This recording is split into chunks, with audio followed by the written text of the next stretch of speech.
안녕하세요, 이현우입니다. 김하성의 샌디에고행이 발표된 이후 현지 매체들의 반응이 아주 뜨겁습니다. MLB.com과 ESPN, CBS 스포츠를 비롯한 주요 매체들이 다양한 분석 기사를 쏟아내고 있는데요. 그 중에서도 가장 흥미를 끄는 칼럼이 있어서 구독자 여러분들께 소개해 드리려고 합니다. 미국의 야구 통계 사이트죠. 팬그래프닷컴의 브랜든 고로스키가 쓴 김하성의 샌디에고 행에 대한 칼럼인데요. 제목은 파드리스 컨티뉴 투 파드레 사인 김하성. 우리말로 옮기면 신부님들은 계속 신부를 모은다. 김하성 계약 정도가 될 것 같습니다. 일단 제가 번역한 글을 한번 같이 읽어보면서 얘기를 나눠보도록 하겠습니다. 블레이크 스넬을 트레이드로 영입한 후 몇 시간 뒤 다르비슈 트레이드가 성사되기 몇 시간 전 샌디에고는 김하성을 영입하며 놀라운 크리스마스 연휴 쇼핑을 이어가고 있다. 지난 시즌 KBO 리그 키움 히어로즈에서 뛴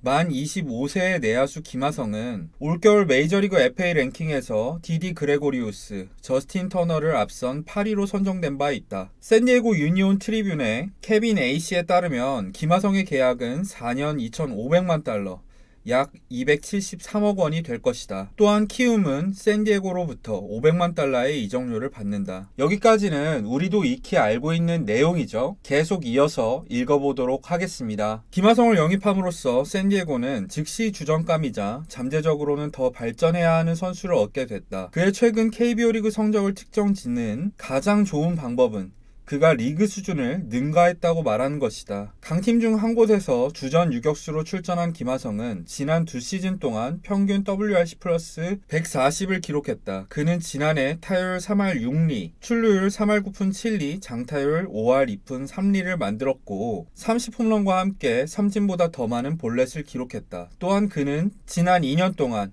62번의 도루를 시도해 56도로에 성공했다. 멜 로하스 주니어가 터무니없는 파워로 지난 시즌 KBO 리그 MVP를 수상했지만 잊으면 안 된다. 김하성은 KBO 리그에서 가장 전도 유망한 유망주였다. 이 부분에서 알 수 있는 것은 김하성에 대한 현지의 높은 평가는 단순히 KBO 리그 성적뿐만 아니라 전도 유망한 유망주, 그러니까 어린 나이와 앞으로의 잠재력 때문이라는 것입니다. 계속 이어서 읽어보겠습니다. 스카우트 보고서는 기록을 뒷받침한다. 엄청난 운동신경을 지닌 김하성은 글러브에서 공을 빼는 속도가 빠르고 플러스급 어깨를 지닌 플러스급 주자이다. 타석에서 그는 수동적이지 않으며 좋은 인내심을 바탕으로 성숙한 접근 방식을 지니고 있다. 그의 장타 대부분은 당겨친 방향에서 나오며 그는 그가 공략할 수 있는 구질을 능숙하게 사냥한다. 그의 스윙 비율과 헛스윙 비율은 지난해 평균보다 뛰어났고 볼 카운트가 길어지는 리그에서 이는 주목할 만한 기록이다. 김하성은 엄청난 거포는 아니다. 지난 시즌 그의 가장 빠른 타구 속도는 105마일이었는데 이는 메이저리그 타자를 기준으로 최하위가 될 것이다. 그러나 그는 강한 타구로 2루타를 만드는데 매우 능숙하다. 엄밀히 말하면 파워 관점에서 그는 폴 대용과 비슷하다. 김하성이 훨씬 더 많은 컨택트를 만들어낼 것으로 예상되기 때문에 불완전한 비교이지만 대용과 마찬가지로 그는 좌측 외야석에 첫 몇 줄에 떨어지는 홈런을 자주 만들어낼 것이다. 이 부분에서 필자는 주로 김하성의 타격에 대해서 얘기를 하고 있는데요. 가장 높게 평가하는 부분은 삼진이 적고 볼넷이 많다는 점, 즉 선관입니다. 이 부분은 멜 로하스 주니어 또는 나성범 등과 비교해서 김하성이 가장 앞서는 부분이기도 하죠. 그 다음은 파워인데요. 메이저리그 기준 아주 강한 편은 아니지만 평균 수준의 파워, 그러니까 15홈런에서 20홈런을 기록할 수 있는 파워에 2루타와 3루타를 많이 만들어낼 것으로 보고 있네요. 그럼 이어서 수비에 대한 평가도 한번 읽어보겠습니다. 수비적인 면에서 그는 좀 더 원석에 가깝다. 에릭 롱거하게는 그의 어깨에 70점을 줬다. 난 내가 배운 것보다 더 많은 스카우트 경험을 한 사람과 거의 다투지는 않지만 이번에는 그렇게 할 것이다. 나는 70점보다는 더 아래라고 생각한다. 김하성의 어깨는 특별히 정확하지도 달리고 있을 때 그다지 강하지도 않다. 이 두 가지는 모두 플러스급 달리기를 기반으로 한 그의 수비 범위에서 약간의 손해를 안긴다. 김하성은 평균적인 빅리그 유격수보다 더 많은 실책을 저지르며 일부 구단의 수준 이하인 내야 상태 때문일 수도 있음. 전체적으로 주전 유격수를 맡기엔 다소 부족해 보인다. 페르난도 타티스 주니어가 결국 유격수 자리에서 자리를 옮길지도 모르지만 그 자리를 채우는 것은 김하성이 아닐 것이다. 하지만 이루수로서 때때로 유격수를 맡을 수 있는 평균 이상의 타격 솜씨를 지닌 참을성 있는 타자는 정말로 좋은 선수이다. 즉 수비적인 평가에서 메이저리그에서 주전 유격수감은 아니라는 것입니다. 하지만 이루수로서 평균 이상의 타격을 지닌 참을성 있는 타자라는 것만으로도 김하성을 정말 좋은 선수로 평가하고 있죠. 계속 읽어보겠습니다. 이 시점에서 독자 여러분들은 아마도 김하성의 높은 기대치와 그가 실제로 받는 연봉 사이에 약간의 불일치가 있음을 직감했을 것이다. 엄청난 장기 계약은 아니고 김하성에겐 엄청난 인상폭이지만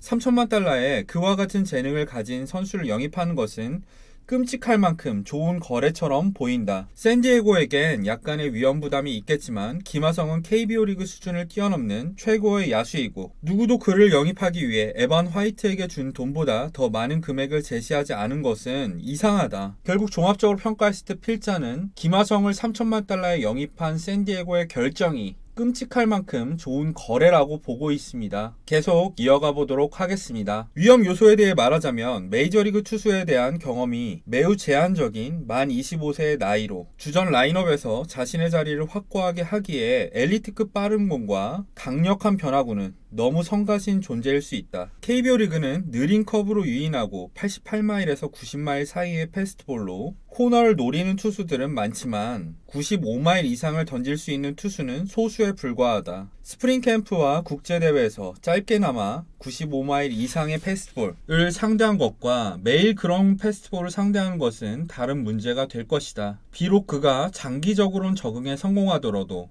적응 기간이 있을 수 있다. 즉 김하성의 성공 여부는 메이저리그 투수들의 빠른 공에 얼마나 적응할 수 있을지에 달려있다는 거고요. 계속해서 읽어보도록 하겠습니다. 최근 몇 년간 KBO 리그 타자 가운데 소수만이 메이저리그에 진출했고 김하성만큼 젊거나 운동 능력이 뛰어난 선수는 없었기에 직접 비교할 수 있는 대상은 많지 않다. 수비적 유연성을 지닌 내야수로 강정호는 피츠버그와 계약했을 때 만으로 27세였고 더 파워가 강했지만 아마도 가장 가까운 비교 대상이 될 것이다. 강정호는 빅리그 첫 2시즌 동안 WRC 플러스 130을 올렸고 타석에서 그의 성공은 KBO 리그 베테랑들이 메이저리그에서 빠르게 적응할 수 있음을 보여준다. 미국으로 건너온 나머지 4명의 KBO 리그 타자들은 김하성보다 훨씬 나이가 많았고 재능이 1차원적이어서 어려움을 겪었다. 김하성은 그만한 가치가 있기 때문에 집스 프로젝션은 그를 사랑하고 그가 WAR 3.5승급 선수라고 추정하고 있다. 라면서 다시 한번 김하성의 집스 예상 성적을 공개했는데 정말 엄청나죠? 집스 프로젝션은 김하성을 메이저리그에서도 타율 2할 7푼대에 20홈런 이상, 80타점 이상, WAR은 3.5승 이상을 예상하고 있습니다. 이 정도면 메이저리그에서 이루수로선 올스타에 뽑힐 수 있을 만한 성적이죠. 이어서 읽어보도록 하겠습니다. 서류상으로 김하성 영입은 선수와 구단의 훌륭한 거래가 될 것이다. 김하성은 매우 경쟁이 치열한 구단이지만 초반에 어려움을 겪을 경우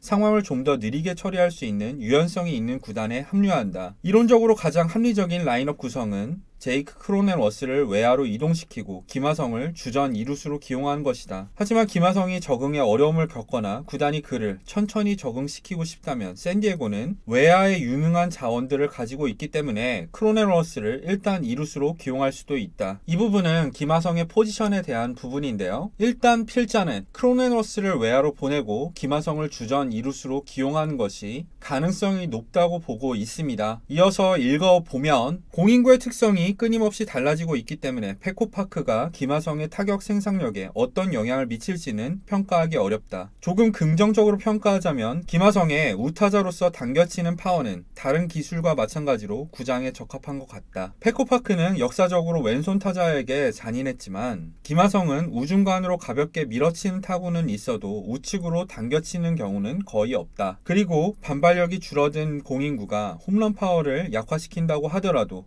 넓은 외야로 인해 2루타와 3루타로 둔갑하게 될 것이다. 이번에는 공인구와 구장이 김하성의 성적에 미칠 영향을 분석했는데요. 우타자라서 투수 친화적인 페코파크에서 영향을 거의 안 받을 것이라고 보고 있습니다. 그럼 마지막 문단입니다. 김하성은 많은 구단들에게 아주 잘 맞을 것이고 그는 샌디에고에게 큰 도움이 될 것이다. 마이크 클레빈저와 스넬, 다르비슈 등 최근 거래 외에도 김하성의 영입은 AJ 프렐러 단장이 내셔널리그 서부지구의 권력 균형을 뒤엎는 것을 목표로 한다는 것을 나타내는 신호탄이다. 다저스는 여전히 메이저리그 최고의 팀이지만 전력 차이는 상당히 줄어들었다. 2018년에 그랬듯이 다저스가 비교적 침체된 시즌이 된다면 샌디에고의 시대가 문을 열 것이다. 그것만으로도 축하할 가치가 있다. 다저스는 2013년부터 내셔널리그 서부지구 우승을 독차지했으며 디펜딩 챔피언이 오랫동안 숨죽이고 있던 남쪽 이웃에 위협에 시달리고 있다는 것은 의심할 여지 없이 스포츠의 건전한 발전이다. 다른 변수가 없다면 이러한 샌디에고의 움직임은 향후 몇 주 동안 스토브리그가 뜨거워질 것임을 예고한다. 결국 필자는 김하성이 샌디에고에게 큰 도움이 될 것이고 김하성을 비롯해 다르비슈와 스넬 등을 영입한 것은 샌디에고가 다저스에게 도전장을 내민 것이라고 보는 것 같습니다. 저도 개인적으로 김하성이 진출한 샌디에고와 다저스의 내년 시즌 라이벌리가 정말 기대가 되네요. 자, 이렇게 해서 오늘은 팬그래프의 김하성 분석글을 같이 읽어봤는데요. 생각보다 김하성에 대한 평가가 정말 좋은 것을 확인할 수가 있었죠. 구독자 여러분들은 어떻게 보셨나요? 댓글로 많은 의견 남겨주시면 감사드리겠고요. 유익하게 보신 분들은 좋아요와 구독도 부탁드리겠습니다. 그럼 지금까지 시청해주신 많은 분들 모두 감사드립니다.